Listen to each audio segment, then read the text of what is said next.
Well, there we start. There, the recording is in progress. So welcome once again, Peter. Thank you for joining us. And I'll turn the floor over to you, and hopefully you can share your screen.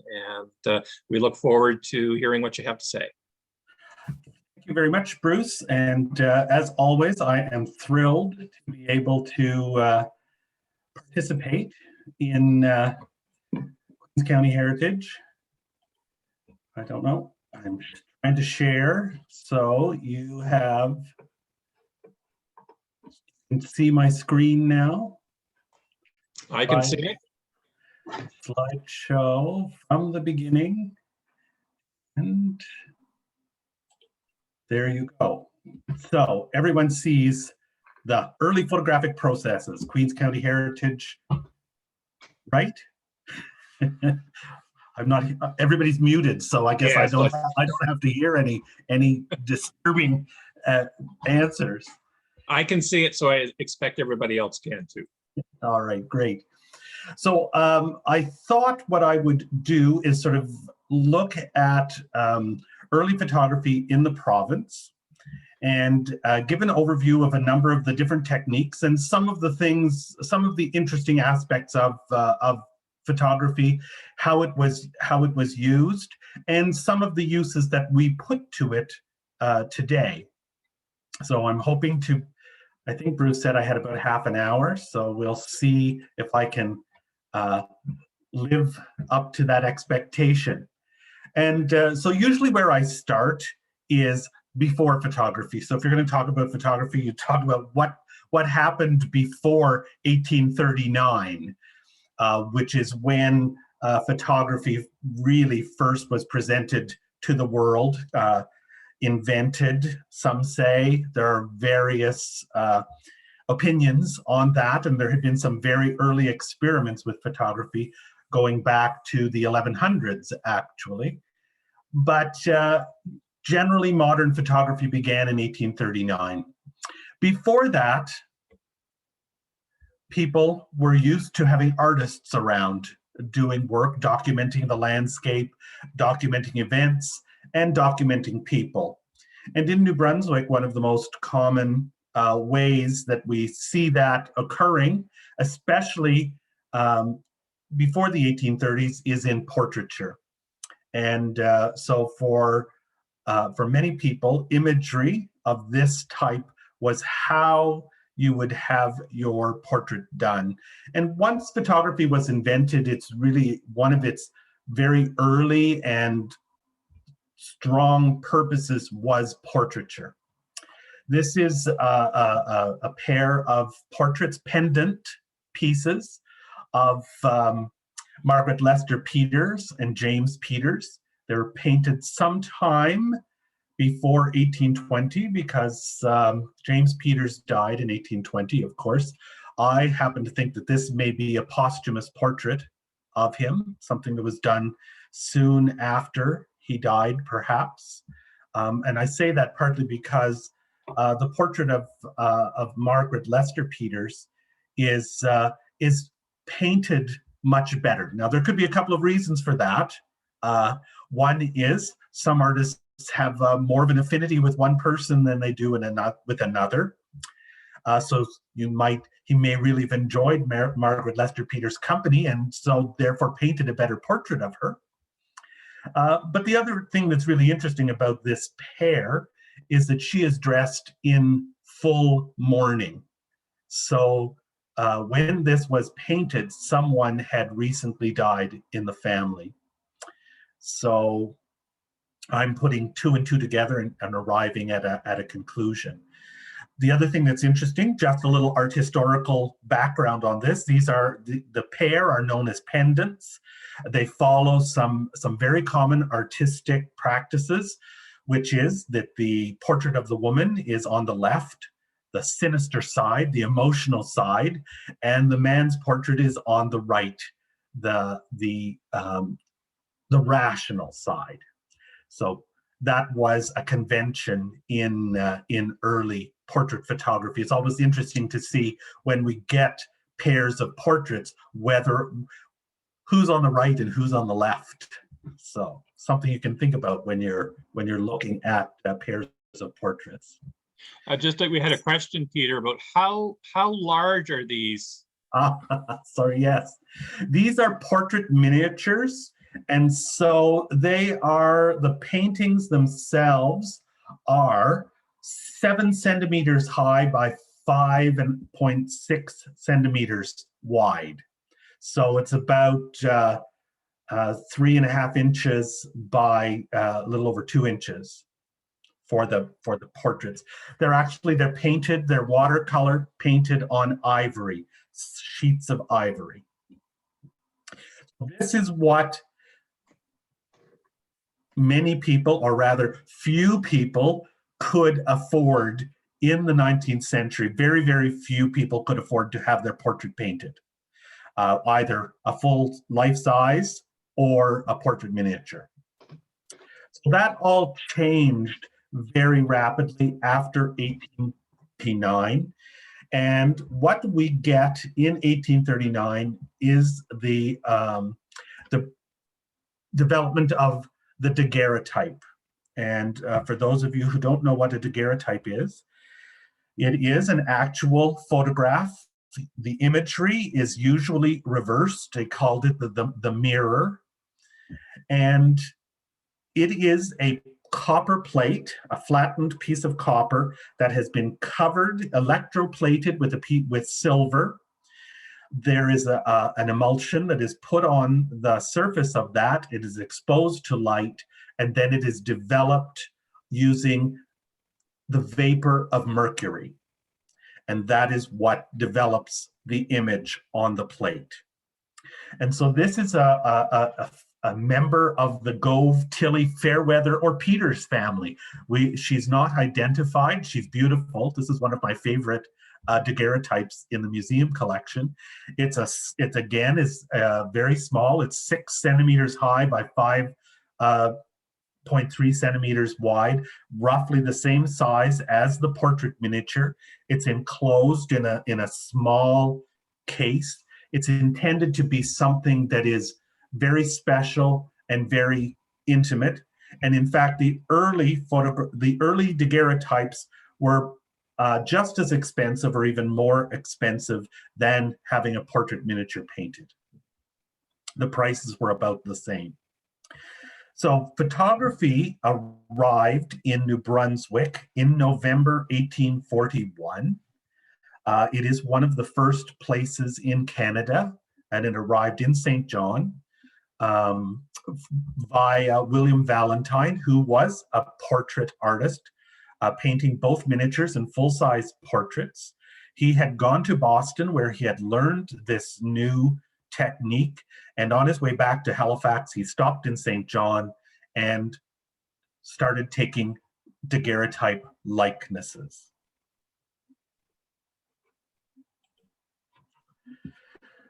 This is, unfortunately, unidentified member of the Weber family.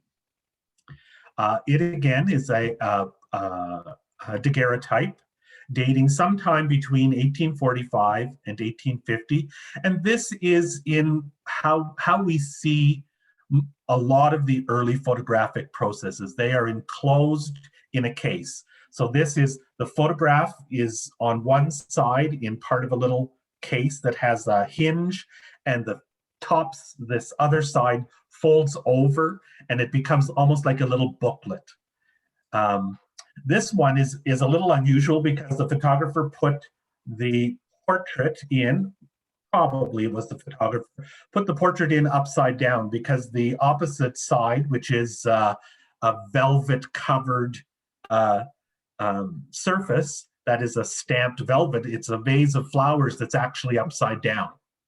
So sometimes what happens is the daguerreotype may fall out and somebody puts it in the wrong way. This one looks as though it's never been taken out of its case, so it's likely the photographer did it. They were sometimes notorious. Photographers in the early years, they were itinerant, much like the artists. They would come to a town, stay for a very short time, and move on.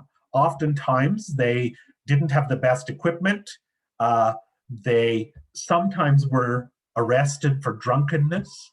So they also, because they were using the vapor of mercury to develop photographs, they developed Mad Hatter's disease, which is one of the hazards of doing early photography.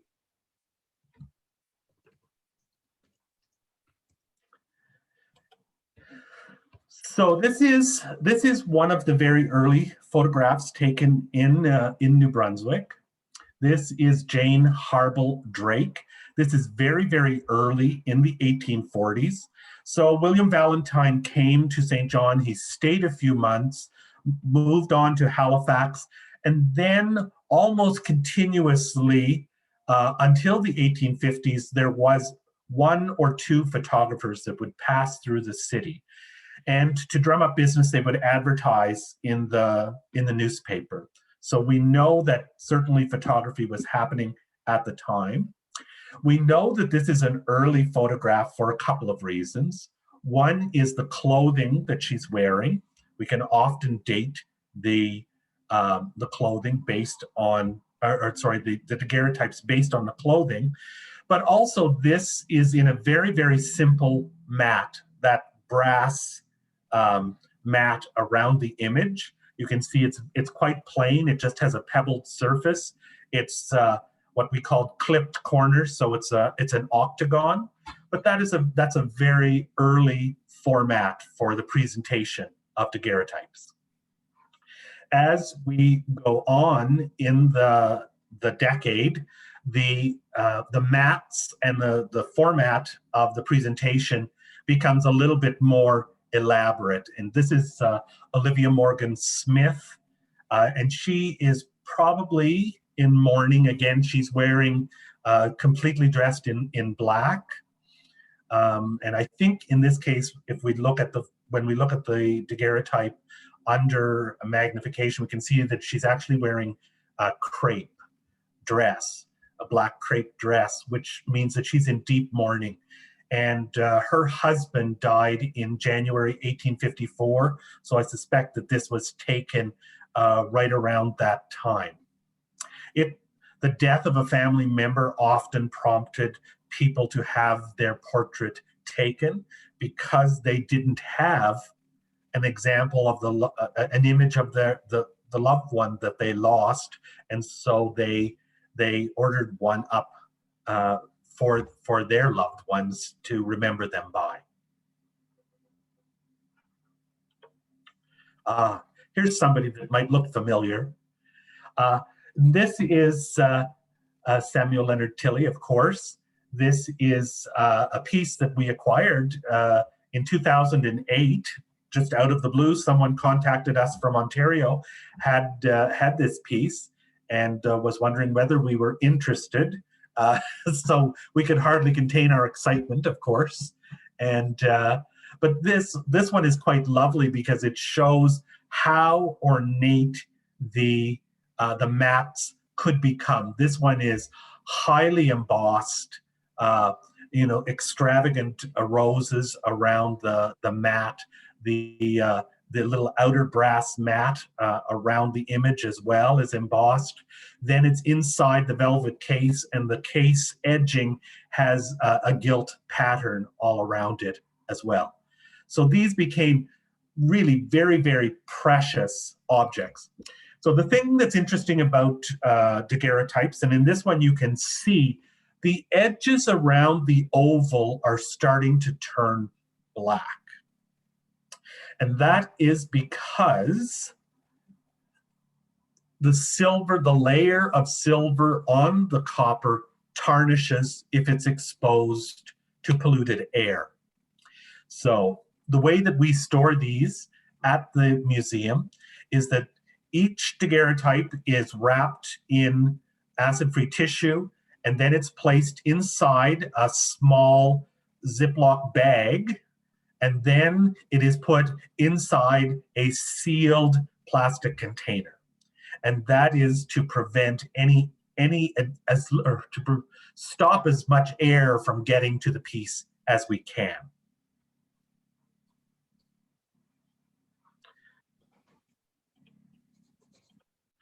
I just want to talk a little bit about the outside of the cases, and this is a very, very early daguerreotype case, probably from the early 1840s. And so the cases themselves were made of wood to begin with. They're lined with, when you open them up, there are sometimes random pieces of paper that are taken from books to line the wood case. The outside of the case is made to look like leather, and that comes from portrait miniatures. Many of the portrait miniatures were inside of a case that was leather. This actually is paper that has been colored and embossed, slightly embossed, to look like leather. And the objective of this, as we go along, you'll see that's reducing the cost of the materials so that as much profit can be made doing the photographs as possible. Just another question, Peter. Yeah. How old was Leonard Tilley, or what was the date on the daguerreotype you had of Tilley, and then we can figure out his age? Yes, that was about 1850. Okay, so he was 32 at the time. Yes. Somewhere between 32 and 35, I would suspect. So this is a slightly later daguerreotype case. It's still paper, but you can see even the embossing becomes more elaborate, and then there's the gilt tool work around the outer edge as well. So these were beginning to be mass produced, and so machinery could be used quite quickly to work on this. And the other part of this is that a lot of the processes for photography, it was one of the areas where jobs were opening for women to enter the workforce. Making these small cases required manual dexterity, putting the glue on things, gluing things together, all of those kinds of things. So a lot of women actually worked behind the scenes in the companies that that manufactured the things that were required for photography. As we go on, we end up with things that are slightly more elaborate and more industrial. And this is actually a gutta percha, or thermoplastic, they call it. It's essentially, it's like papier mâché. It's a mixture of wood fiber and other materials, and then put into a mold to create this very, very hard case. And as we go on in time, now we're in the late 1850s. Daguerreotypes were popular, or were available in New Brunswick from 1841 until about 1860. It's about a 20-year time period. So there was a lot of developments that happened in that time period with photography. There were improvements to cameras, there were improvements to lenses, and there was a whole industry that grew up around providing all of the cases. Because once the costs for daguerreotypes went down, and once the technology improved, people really took to photography. It was something that became increasingly common as the century progressed. We even get pieces as elaborate as this. This is what's called a union case made by Littlefield, Parsons and Company out of the US between 1857 and 1866. These sort of military subject matters were extremely popular around the time of the American Civil War. And you can see how elaborate, even at this stage, all of this pressed and embossed work around the edges is. Well, a little bit about, so this is an interesting, this is attributed to John Nelson. who was one of the itinerant photographers. And this is Henry Chubb. He was actually a newspaper publisher in St. John, and he published a note about going and visiting the studio. And he talked about going upstairs and having to sit for an extended period. At this time, you waited, you could sit for your portrait anywhere between 10 seconds and a minute, depending upon how much light there was during the day and how good the equipment was. So this is 1854 when, no, actually, so sorry, it's a little bit earlier, when Henry Chubb went up to the studio. And there's a funny blur right in the lower right-hand corner of this image. And when you look at it closely, it's actually somebody has arrived just in time to hear that there's a dog in the lower right-hand corner of this daguerreotype. So because the exposure time was so long, people had to have their heads in a vise. So in behind Henry Chubb is a special device that holds his head still, because people have a tendency, there's a little bit of a tremor, a little bit of a moving. His eyes even perhaps look a little bit strange, because over the course of a minute, you may blink once or twice. And so there's this sort of an unnatural quality sometimes to these daguerreotypes. Children were notoriously difficult to photograph. Of course, they didn't want their head clamped in a vise. They wouldn't sit still for very long. You see a lot of photographs of daguerreotypes of children when they're asleep, which can be a little disturbing because there were a lot of posthumous portraits that were taken at the same time. So it became a part of something.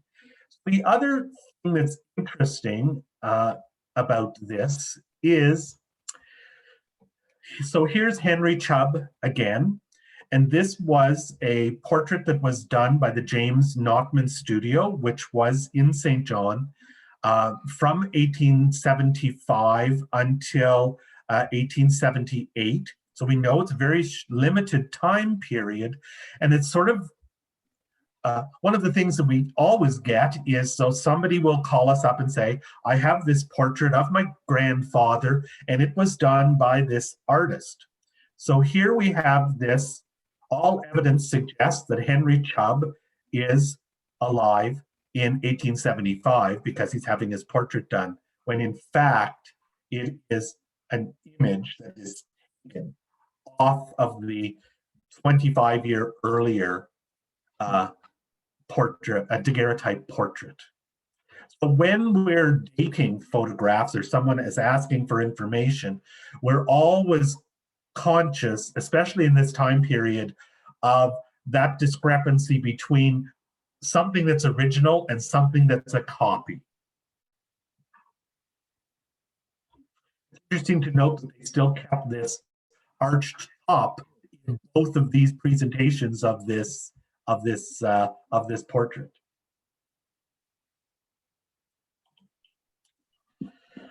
So I want to talk to you, and again, we're looking in the lower right-hand corner over the Colonial Bookstore.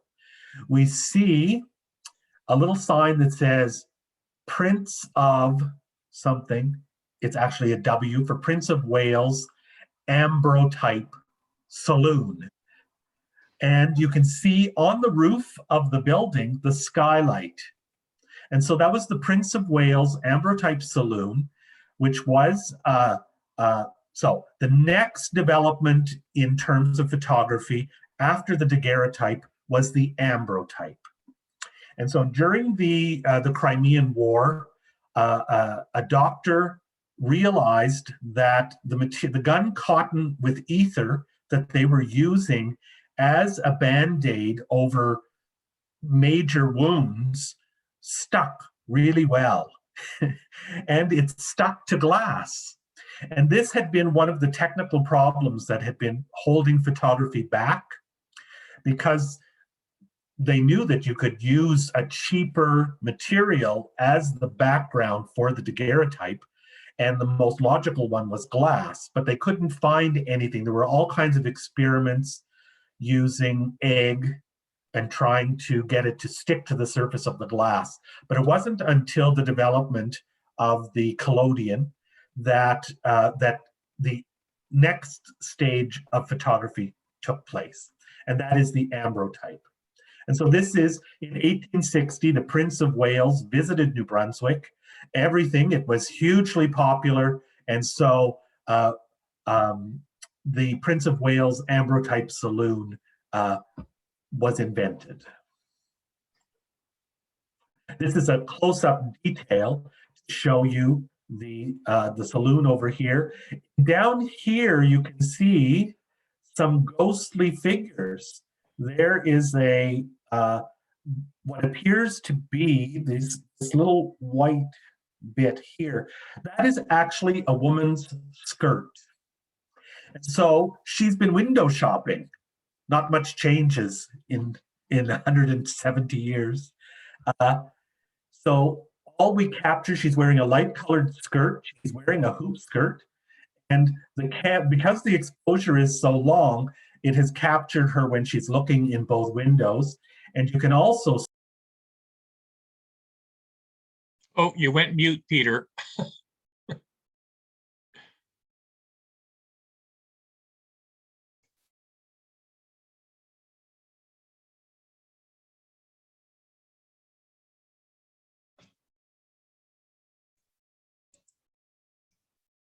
Moved there. I'm good. Am I good now? Yes, I can hear you. Okay, sorry about that. I'm looking over here at the wagon, which is slowly moving up the street as well. So this tells you that the exposure for this was at least 4 or 5 seconds, if not a little bit longer. What's the gentleman holding? It looks like he's holding a gun. I've wondered that. The detail in the photo isn't it's not fine enough to be able to determine what he's doing.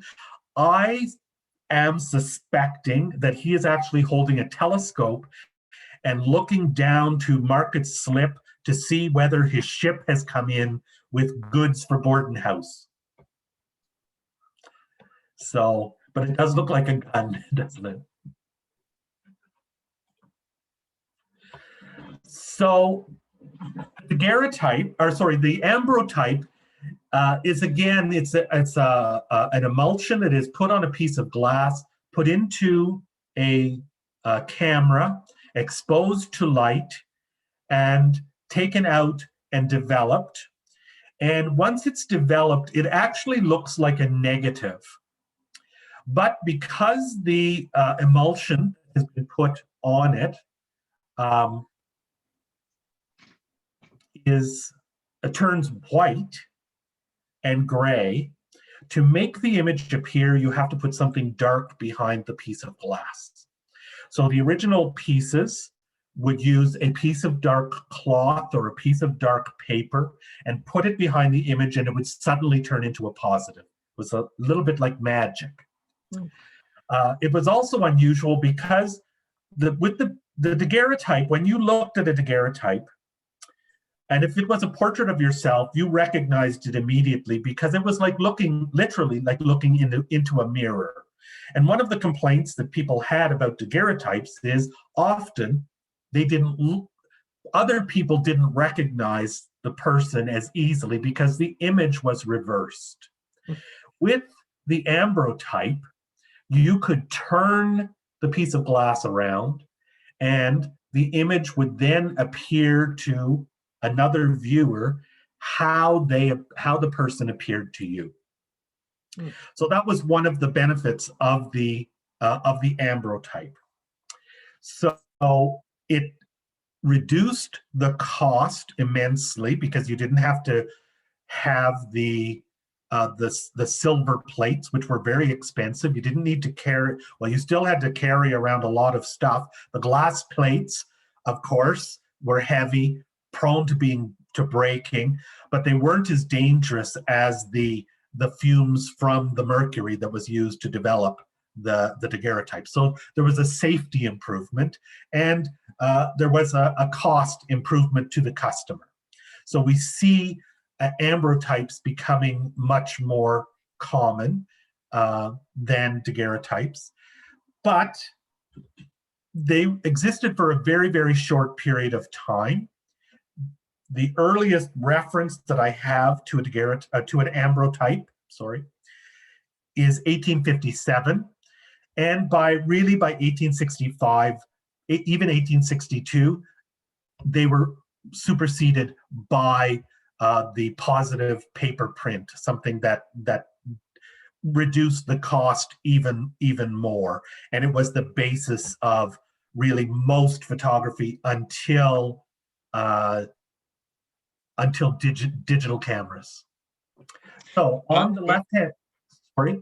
Oh, I was just going to say, maybe you're going to mention it. We did have a question about the colorization of the image on the left. They seem to have rosy cheeks. Yes, well, that was also something that you could more easily do. You could tint some of the daguerreotypes, but it was a difficult and a very skilled process. With the ambrotype, it was a much more stable surface, and so you could apply small bits of paint to the surface. And so you do see quite often, you will see people with slightly pink cheeks, and if they're wearing jewelry, you will see like a gold brooch or a gold ring. And I think even the one on the right, I think on her hand she's wearing a gold ring that I think has been tinted in, if I'm not mistaken. Maybe I am. She has a bit of rose on her cheeks too. Yes, and that is Elizabeth Adams Cox or Lydia Earle MacDonald Bellier. I tried to slip in as many Queens County people as I could for the talk. Mr. and Mrs. Winslow from Kingsclear is interesting, but it is also problematic because, so you see, so the one on the left has its usual ornate brass, or sorry, on the right has its ornate brass mat. The one on the left, you're looking at the surface of the glass, and there's this unusual matte shape around it. And so when I looked at this, I went back and I thought and I pondered and I looked at her and I said, she's wearing an 1840s bonnet. And so in fact, this is an ambrotype copy of an earlier daguerreotype. So even in the 1850s, earlier processes are being copied and can be problematic for all of the genealogists out there who are saying, well, great grandmother looks about 40 years old in this, but it's a daguerreotype. Or it's an ambrotype. How does all of that work? So you have to be really, you need to know a lot of things when you're starting to look at these if you're trying to come up with information. What's the size of these, Peter? So the portrait on the right, and these are about the same size, is the image is 7 centimeters by 5.5 centimeters. Again, almost the size of those portrait miniatures. They continued. The plates of glass, you didn't want to carry around large plates. There were some standard sizes, and they essentially followed the daguerreotype format in this time period, because all of the case and mats could be used, so there was no need to change the sizes. So the name of the person on the right is that was Lydia MacDonald Bellier? Yes, or Elizabeth Adams Cox. Not sure. Okay. So, and both of those women were from Queens County. If she's the Bellier, then lived along the Washtenaw Lake, just south of Cambridge Narrows, south of McDonald's Corner too.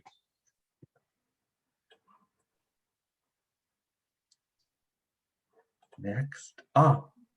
So I wanted to, I always throw this one in. This was one of my first exhibition projects at the New Brunswick Museum. This is an interesting portrait because it's the portrait of a doll that is in the collection of the New Brunswick Museum. And I like showing it because it does a couple of things for us. It talks about, there's a wonderful story attached to this. She is the gift to an 8-year-old, to a girl on her 8th birthday in St. John, and she is supposed to be an orphan who is looking for someone to take care of her, and this little 8-year-old girl is going to manage that. Fanny Jack is the person that's going to look after her. But so when we were working on the exhibition, we dismantled the Ambrotype, and this is what was revealed. Are you, sorry, Bruce, I have a question for you. I have everyone's picture here. Are you seeing that on your screen? You know, the Zoom screen? Sorry, I'm seeing the two pictures of the doll. Okay, excellent. That's good. So what I wanted to talk about here was how much more information often is hiding behind these mats. And in this case, we're able to see the tablecloth. There's an edge of a chair that the doll has been propped up on. And in the lower right-hand corner is actually a small, miniature indigenous basket. Oh, for heaven's sakes.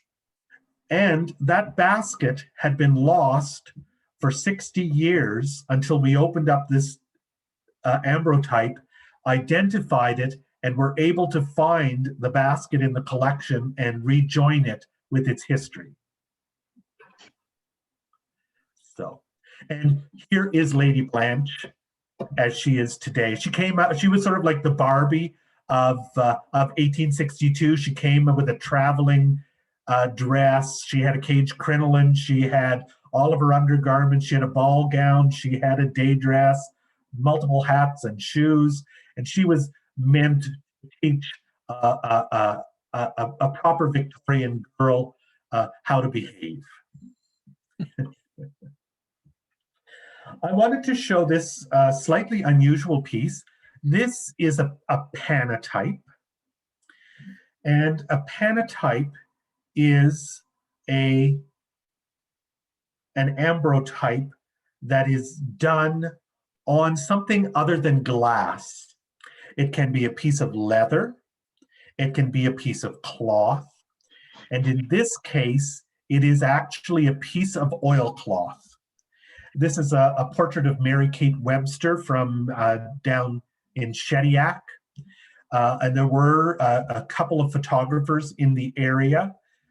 This would date to somewhere around 1860, and it's an extremely rare survivor of photographers trying to even reduce the costs of the materials further, because glass was quite expensive. But if you could use a piece of oilcloth or a piece of leather, it reduced the cost even more. So one of the unfortunate things with this image, you can see all of those little flecks of white on it. When it was done, it would take quite a while for the emulsion to dry. And my suspicion is that there was something that was placed on the surface of this quite early on. And so bits of an envelope or something have stuck to the surface. That's what you're seeing there. This has not had a conservation treatment, but the conservation treatment of photography is a very perilous undertaking, because there's such a complexity between the relationship between the emulsion and whatever is being used as the backing. So you don't want to, go where angels fear to tread. I understand, Bruce, that you have a panotype in the Queens County collection. Yes, for many years, I thought it was either the daguerreotype or an ambrotype. But when we were doing our exhibition last summer, got brave and actually took it apart. And by golly, it turned out to be a photograph on leather. And again, after speaking with you about it, it is stuck to the glass front in the case. So it would be a similar situation to this, that something wasn't dry and it was placed on it. It's a shame because looking through the glass, it looks like it's not a very clear image at all. But in the little corner that's loose, that you can see by peeling it back a little bit, it is a crystal clear image that was taken and put on the leather. Yes. As I say, they're extremely rare survivors, although one of the earliest patents in New Brunswick relates to photography. It was John Mace in 1856 applied for a patent for the creation of ambrotypes on leather. And it was very interesting because he was a photographer, but he was also a shoemaker in St. John. So voila, ready access to all kinds of pieces of leather. And he was also interesting because he was blind.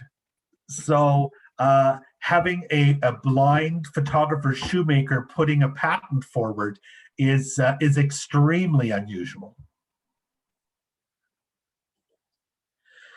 So I want to talk to you a little bit about this. So the next development in photography was the paper print. And the paper print came about as a result of additional developments from the ambrotype. There was an even better emulsion that was able to be put onto glass. And they realized that you could actually then use a negative to print a positive photograph. So that negative positive photographic process began in the 1850s and continues today. It's become sort of a craft element of fine photography, and different than digital photography. So this is a particularly interesting example, and so these are called Carte-de-Visite. Essentially, they're a business card-sized photograph, a calling card or a business card. They're invented in France, hence the chic Carte-de-Visite name attached to them. And the photographers could very easily advertise their studio. And so this is on the left-hand side. This is Robert Jardine. This is taken sometime between 1860 and 66.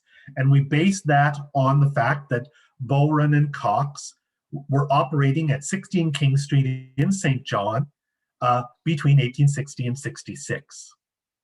And the other interesting thing that we know about this work is it was used to produce the painting on the right.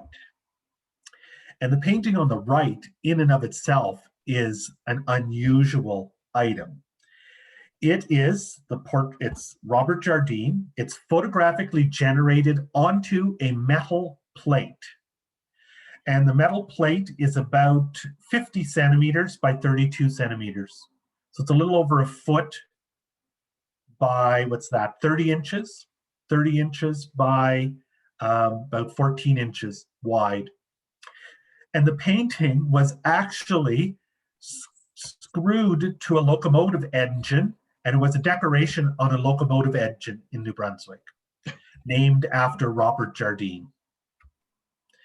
And what's interesting about it is it was painted by James Henry Holman, who was an artist, a painter, and he painted just down the street from 16 King Street And there we have other evidence that you'll see a little bit later between um, Holman and the studios at 16 King Street. He would get the photograph, they would enlarge the image onto canvas, or in this case, a steel plate, and he would do an oil paint, use it as the basis for his oil painting. So this is a typical carte-de-visite, full-length portrait. This is Aunt Lucretia Gilbert, another good Queens County name. We still encounter some of the same challenges with carte-de-visites that we did with the Ambrotypes. This is Lieutenant Thomas Moses, and it was done before 1861, but he was a very, very elderly man when he died. This is actually a copy of an earlier daguerreotype done in carte-de-visite form. So a lot of people use a photograph to imagine that they're dating or providing an age of an ancestor, and so you, as I'm saying, you just have to be cautious. The other way that we can date photographs for sure, this is Sarah Jane Bliss Stratton. She died on the 9th of June, 1864. So this would have been taken either the 9th, 10th, or 11th of June before she was buried in Fredericton. This is a posthumous portrait. Not many of them have survived from the 19th century, and this is a quite early one. So the other thing that, so the next development, of course, is, or parallel development with the carte-de-visite paper prints, are tintypes. And the early tintypes start about the same time. This is the Shamrock locomotive number 4 of the New Brunswick and Canada Railway. But it's interesting because the image, so this is the same as a daguerreotype. The image is actually reversed, and if you look at the letters on the tender part there, it's NB and CR are backwards. It's in reverse. So to see this as we would see it, we can now digitally reverse the image quite easily.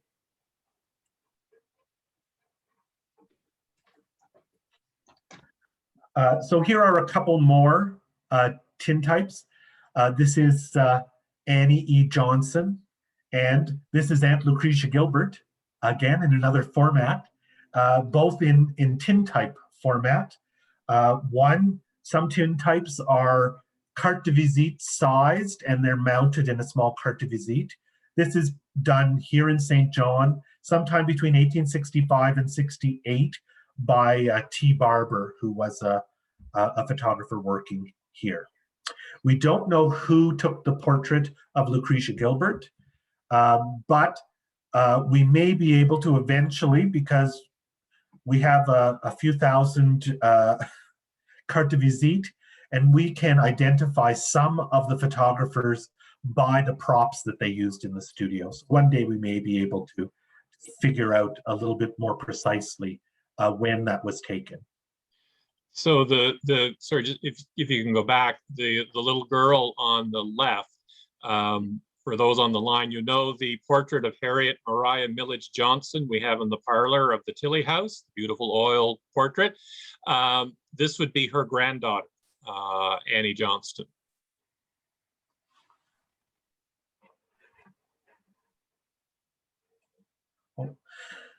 Other thing, you saw the locomotive tintype. Their tintypes also allowed people to go out, or photographers to go out much more widely and begin to document other kinds of events. And this is a croquet match. It's unidentified, unfortunately, but a wonderful period piece sometime around 1870. And it's quite large. It's about 8 inches by 10 inches. We also start to, and tintypes were popular in stages, very much so about 1860. They were popular again around 1870. Then they were popular again around 1890. And this is the St. John Lacrosse team in 1889 with some of their equipment inside an elaborate painted studio backdrop. And the 1890s were, again, they had become a little bit more of a curiosity by the 1890s, and we know this is the 1890s by looking at the woman's clothing. Her jacket with the huge leg of mutton sleeves is smack dab 1895 fashion. So this is an 1890s version of the tintype. And the tintype is exactly as it sounds. It is a photograph that is done on a piece of tin that has a black lacquer over the surface of it. Why did they remain, how are they even introduced or remain popular? You would think paper would be so much cheaper and easier to handle than tin. It's true, but I think that there is a quality to the emulsion and the image that you don't get in the paper prints, and so there's a quality of light that you can get. And I also think that it was also a technique. It's a more direct technique. You didn't need as many technical requirements, like because to produce a paper print, you needed a studio. You needed, some cases, you would need an enlarger. There were a number of chemicals that were used, so a bunch of different processes that you used that you didn't have to use with the tintype. It was a much more direct process. You often see tintypes actually being taken at something like a country fair. A photographer would come and set up a studio like that, and in fact, this is maybe outside, and there's a backdrop and a couple of props in there, and right beside them there's a cow standing. There are photographs that show some of the surrounding around these images. So we also are, this is about 1870. This is Henderson Point on the Kennebecasis River. You can see there in the lower right, the artist in the landscape, contemplating the landscape. This is E.J. Russell, who was an artist photographer, working in various spots around the province. And he was closely associated with the Canadian Illustrated News. And so what he would do is take photographs, send them to the Canadian Illustrated News, where they would be converted into a woodcut. The Canadian Illustrated News was published out of Montreal. And so in 1870, Russell took the photograph and sent it to Montreal, and here it appears in the September 2nd, 1871 issue of the Canadian Illustrated News. And so photography had a huge impact on the development of illustrated journalism. And New Brunswickers were participating in that right from the very beginning.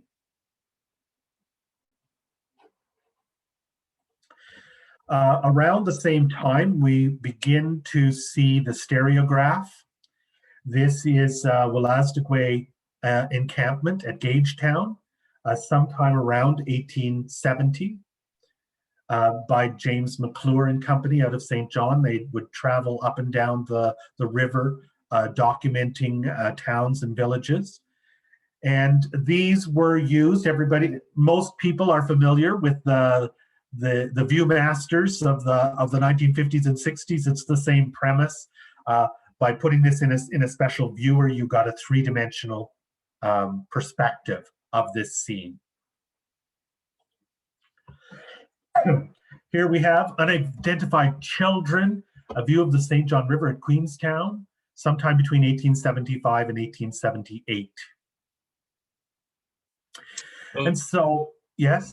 No, just going to say for people, that's overlooking Oaknabog Lake and the river and the mouth of the Washtenamoak you can see in the far background.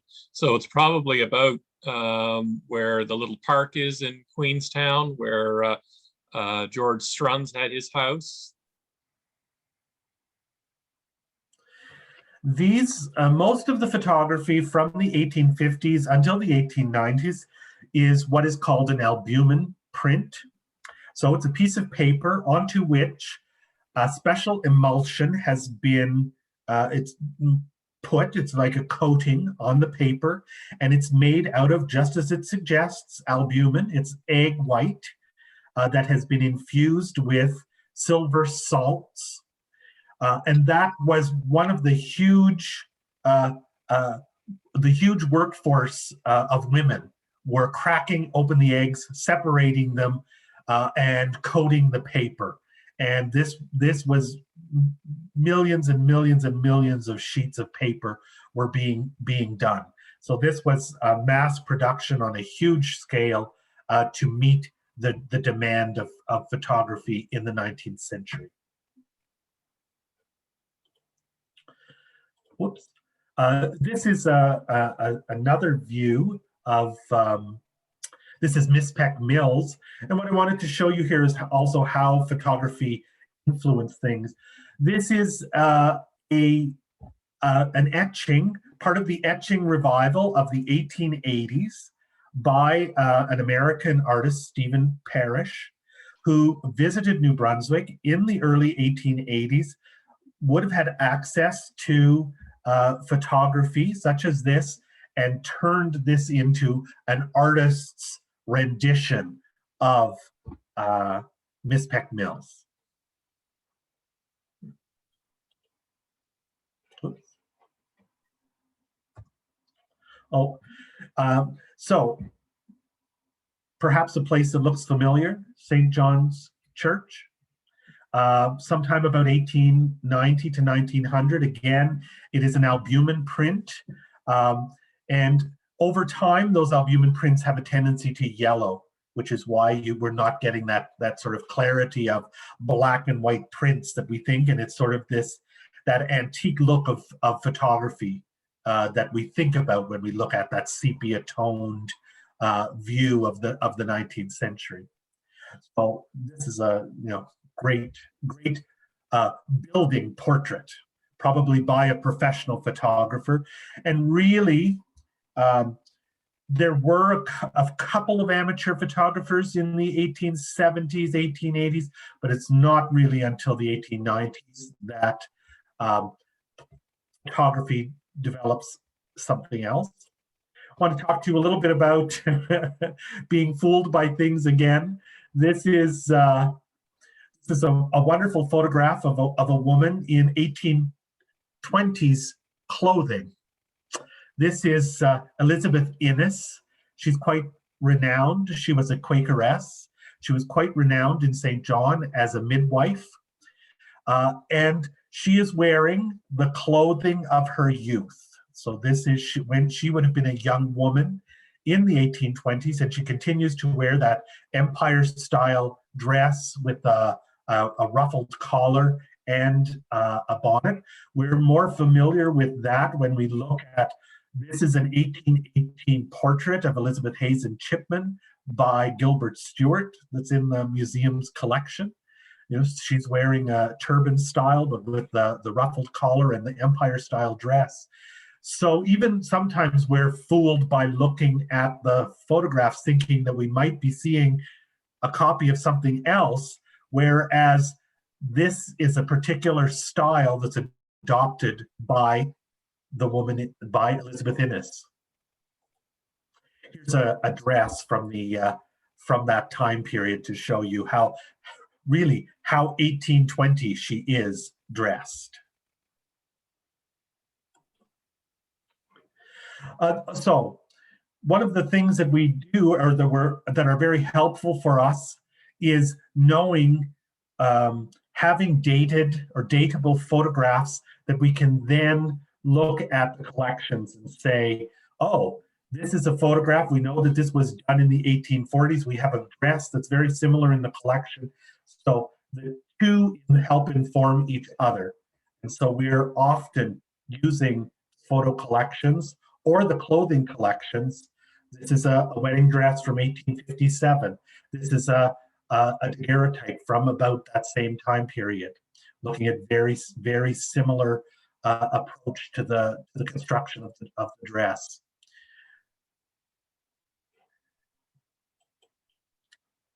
We're into the Civil War period, the 1860s, a Carte-de-Visite from about 1865, a dress from about 1865.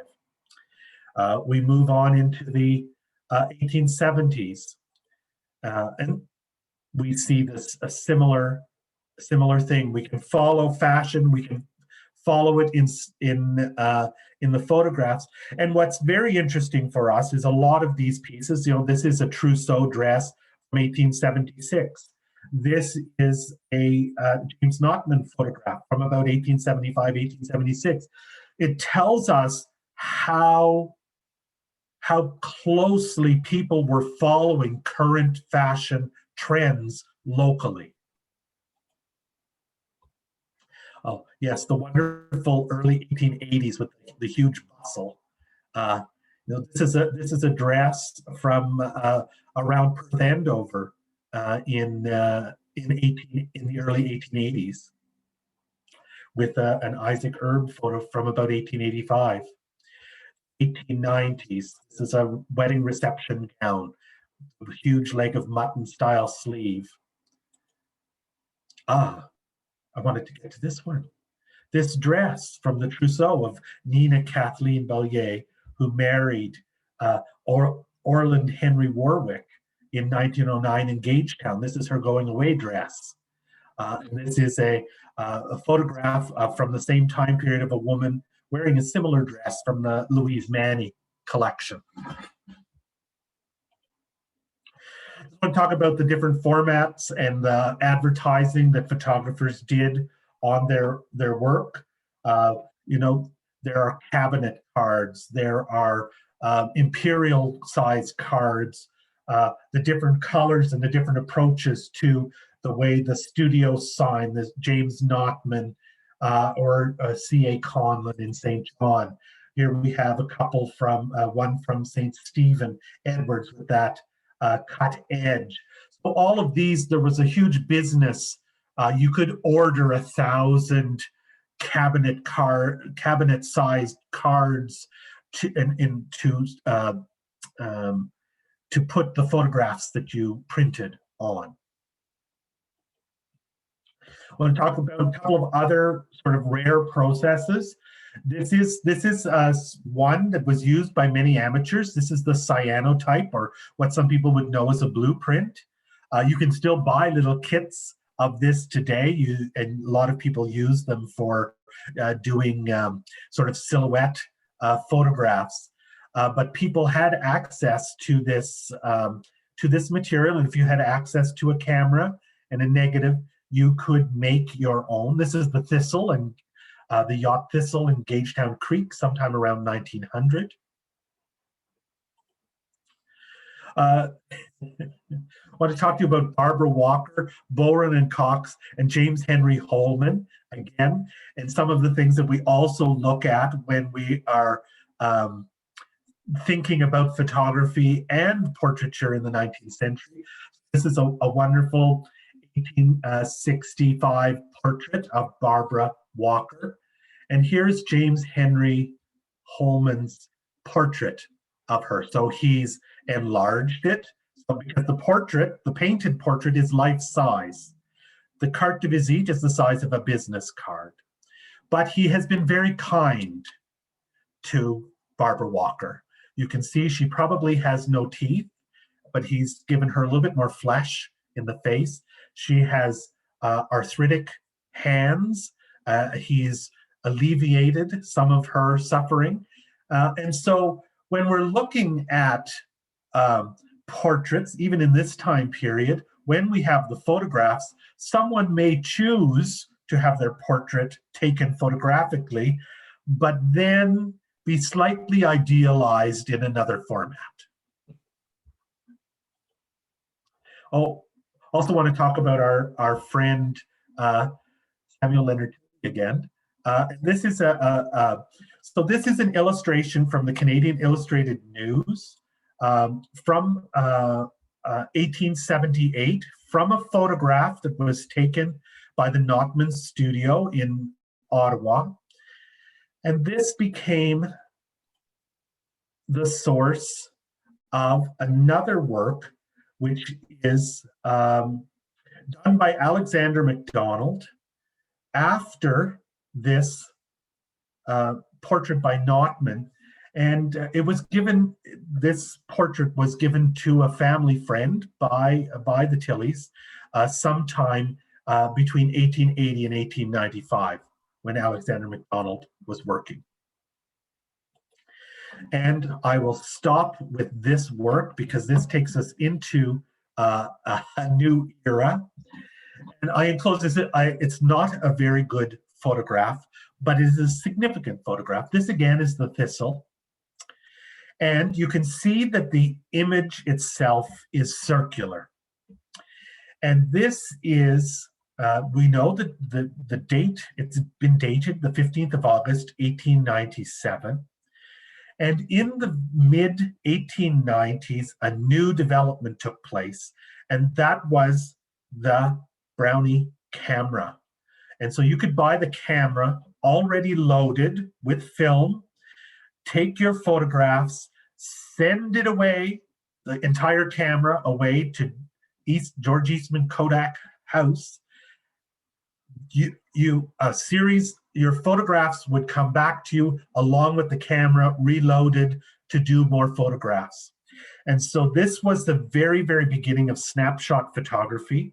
So this is either there was a leak in the camera itself, or so there was something with the exposure that didn't allow the work to, the image to be as dark and as rich as it could be. But it points to the fact that in 1897 at Gagetown Creek, someone was beginning to do snapshot popular photography. And so this is a wonderful piece of evidence of that. And that's the end of my talk. I think I went longer than my 30 minutes, Bruce. We won't look at the clock. I just had a question to go back to the Tilley one a couple of images ago. The image on the right is one of those different funky processes that sort of half photograph. It almost looks like a painting of some sort. Can you explain so that photomechanical something or other? Certainly. So it is actually, so it's a large piece of paper that a photograph has been, so an image has been projected on it and it's developed as a photograph. Then an artist goes in and enhances. So the photographic image is usually very faint on the piece of paper, and that gives the artist the opportunity to do quite a bit of work. So in this case, the hair has been advanced. There's been some work around the eyes. The white collar has been painted white. The black of the suit and the tie, that is charcoal that has been added to the surface. Some of that sort of cloudy fog in the background, that is the artist producing some a little bit of background in there. The tone of the skin on this, on his face, is a result of the paper slightly yellowing over time. And so there may have been more color on this, because sometimes what happens with these works is that Watercolor might be incorporated, but if this is in your living room for 100 years, the watercolor will fade out, going back to just the paper. And usually what just survives is the black and white charcoal and white paint, white pigment, along with the photographic image. Great. Because we see these quite often, and people get confused between, are they a photograph or are they a work of art? Well, they're both, really. Yes. So, well, thank you very much, Peter. Are there any other questions? We had a few in the chat as we went along, but if anyone has any question, they can go back on their video or their audio and ask Peter whatever you would like in the last few minutes we have.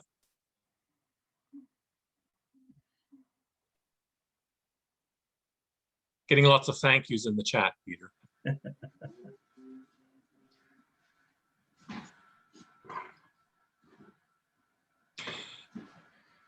I had another question going way back but it was when you were showing the morning portraits. To me, it was fascinating to think that they would go out and get photographs while they were in mourning. It's almost counterintuitive that they would be dressed in black. You'd think getting your photograph done would be something so frivolous that would be contrary to mourning. I think in that, certainly in that early period of the Victorian era, that you know, the pervasive sense of death and loss, that that having that memento, that visual memory, took on an added importance. And so I think that, yes, that the frivolous nature of having your portrait done, and I mean, you know, in all reality, the portraits, many of the photographs and the portraits that have survived from that era are from the wealthier, the more affluent citizens of the province. I mean, it's extremely, extremely, extremely rare to find a photograph, even in the 1860s, of a worker, of someone who is not well-to-do. We have another question about the gentleman with the oar or paddle, just a few before this one. Sorry, I must have gone by that. Oh, yes. Yes. This is Louis Mitchell. He is Beskatomacati, and he was famous for going through the reversing falls in his canoe with this paddle.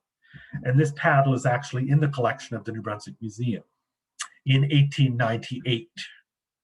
So I think that this photograph was taken as part of that. He and a companion went, and the canoe capsized and his companion was drowned, but he survived the attempt at going through the falls at low tide.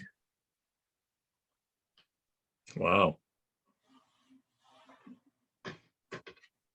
Great. Any other questions for Peter? I had a question, if I could just ask it out loud. Sure. Peter, you showed lots of women wearing mourning dress.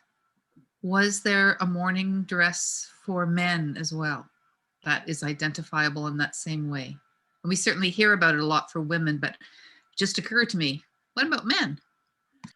Well, you remember that very first pair that I showed you of the woman on the left on the emotional side and the men on the right on the rational side.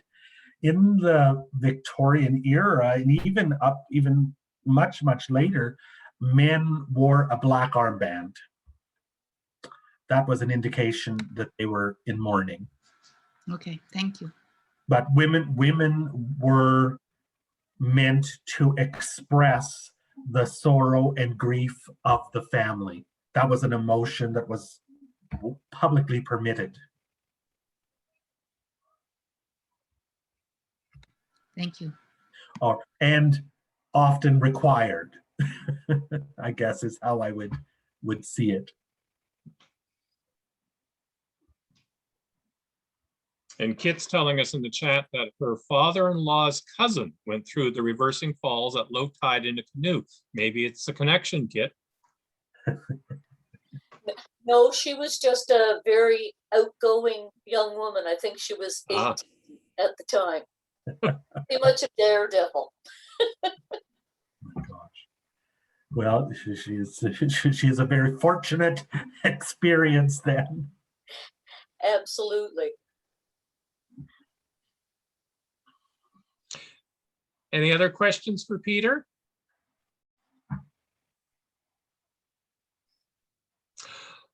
Well, if not, on behalf of Queens County Heritage, Peter, thank you so much for this very informative talk. Took us through the early stages of photography. It's so amazing to think that we're actually approaching the bicentennial of photography, and so much has changed, but yet so much remains the same. And how capturing this image of a person, a time, a place, of an event, how that crosses the century, even as we look at differing technology in the digital age. Of course, in museums, we worry about what's going to happen to all of the digital content that has been created in the past 20, 25 years. A century from now, will it exist in the same way that these hard copy objects do? And will we be able to learn from them in the same way?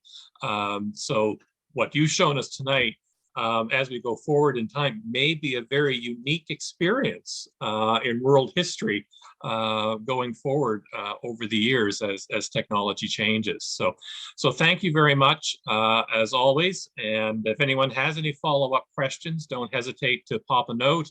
And Peter's just down the hall 5 days a week. So we're always chatting about a number of things, and he's my go-to resource for a number of things with Queens County Heritage. So thank you all for participating tonight. This was a unique format for us to do our annual meeting, and for this type of presentation.